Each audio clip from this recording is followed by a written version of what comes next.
This part 3 is the final 10-minute segment of a 3-part recording of Jensen Huang's entire 30-minute talk in Stanford.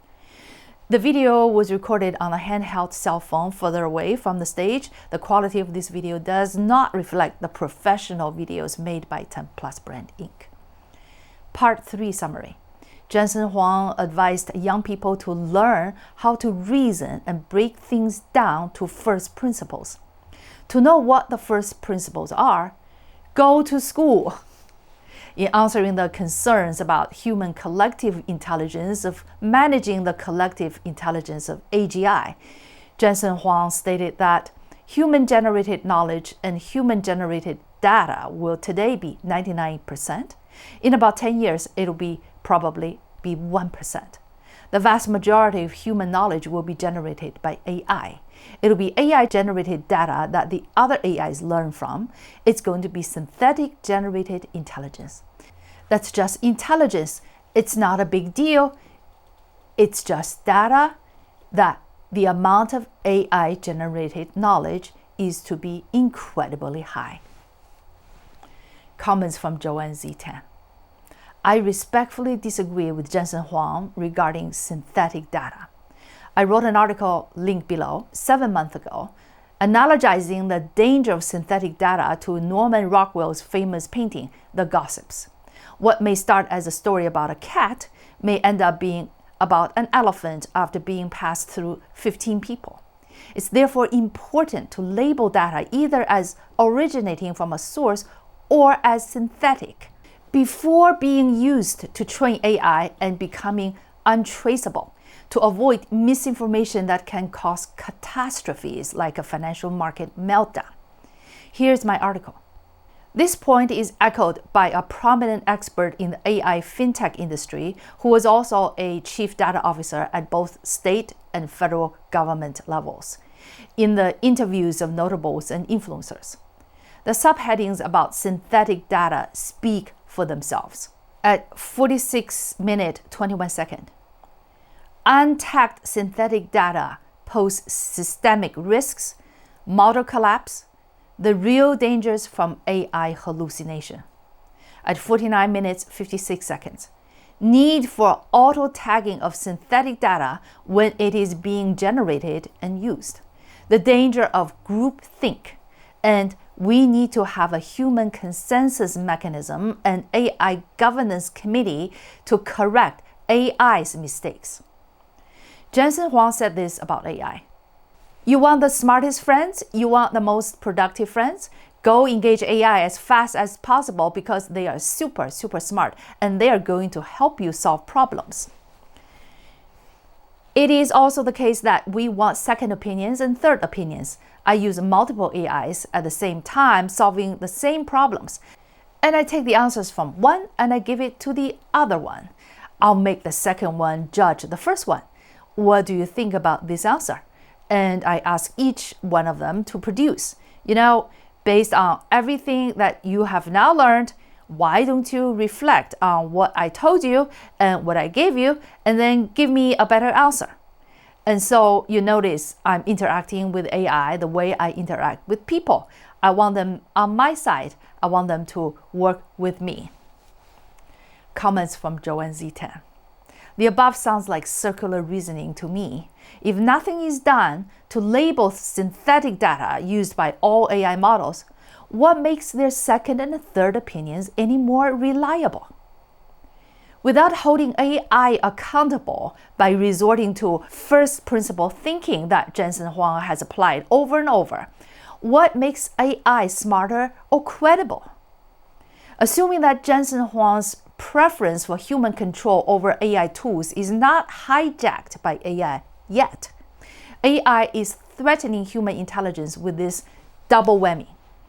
By automating tasks, AI will take away the opportunity for humans to learn the basic skills that train their minds to advance to higher level positions. By relinquishing analytical and critical thinking to AI, human mental acuity will be degraded. Without doing the thinking ourselves to practice and strengthen the skills, humanity will lose reasoning capability, by relying on AI. Finally, Jensen reflected on the American melting pot, amazing opportunities, and the rule of law for both immigrants and Americans. He said it is a combination that is so delicate. It depends on so many things working together. It is not a guarantee. I really hate to see us squander that. I hope that we continue to protect that. Regarding the competition between China and the US, he said, competition is great, but conflict is less good. He cautioned that what is going on between governments and countries ought not to be conflated with how individual American Chinese who are pursuing the American dream are treated. All right, so today we have a lot of young people. They came here and go to school.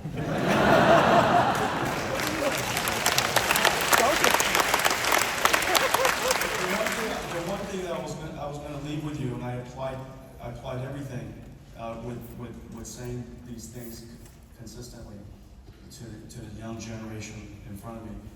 I kept saying reasoning, breaking things back to first principles. That is the most important thing. Now the question is, you can't break things down to first principles if you don't understand first principles. No, you won't understand why magnets are so important if you don't understand Maxwell's equation. That's right. They attended school. And some of them graduated. They are the young, not all ages. Everybody comes to Stanford graduate. They have the dream. So what is the practical, pragmatic advice you can offer to all those young people? They came here from all over the world. That they can really embrace AI in this amazing, really disruptive era, because they are concerned about the collective intelligence of humanity will not match the collective intelligence of AGI. This is coming. They see the train is coming. Yeah. But what is the practical advice you have for all the young people in August? First observation, as you know, all of our collective intelligence is from the data, the knowledge that was produced by people before us. And so we've been ingesting human data, human knowledge, as a foundation of our own knowledge.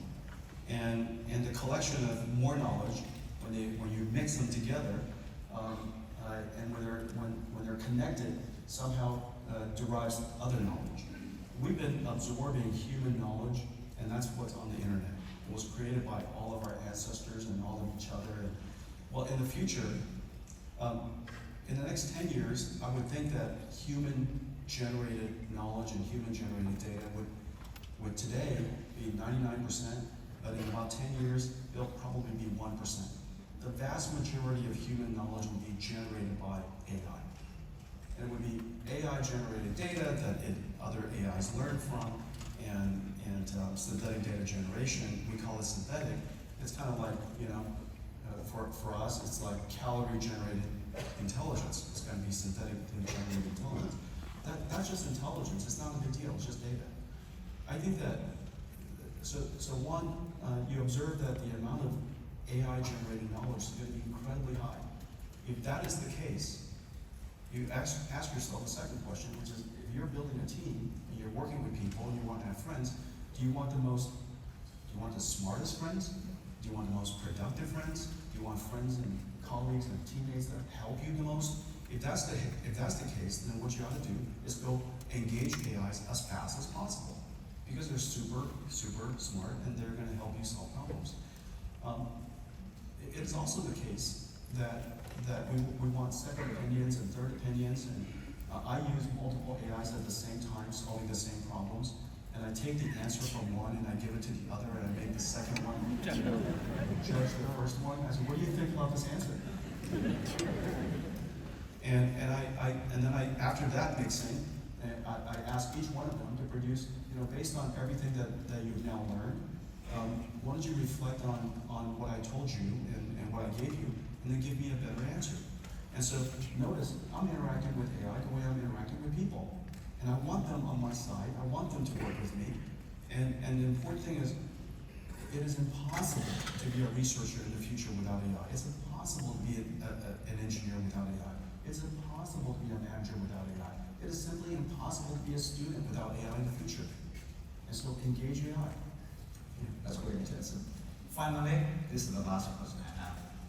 For those in the Asian American community, they may have felt that they are unseen or underestimated. And what is your advice? Well, as you know, I am the American dream.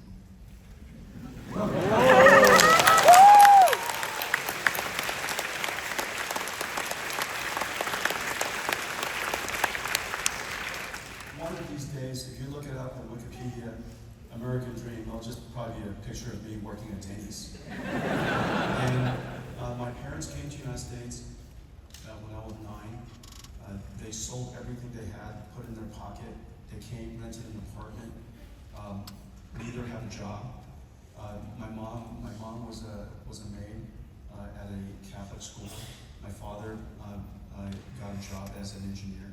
It was their dream that they would bring us here so that we could get a proper education.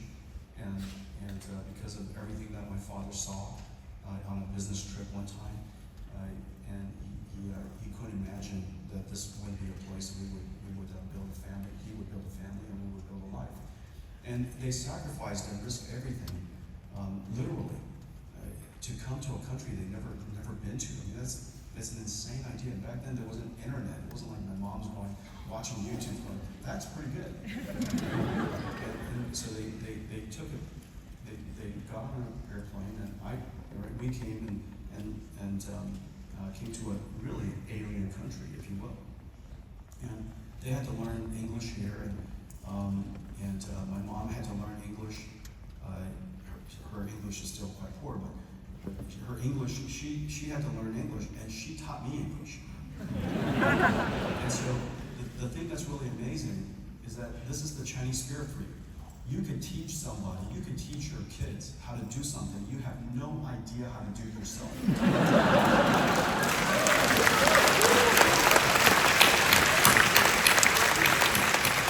That is a very, very big idea. That's a very big idea that you're willing to go on because you care about your family so much that you're willing to pretend. But anyhow, here we are. I think we need to really be careful not to lose the single greatest brand of America. The American dream means immigrants risking everything, coming here, mixing with all of the people that are here before us, rule of law, trust, the ability to take enormous risks, go to incredible academic institutions like Stanford, get a great education, be given a proper chance, somehow risk everything and start a company, and here you are, creating the largest company in history.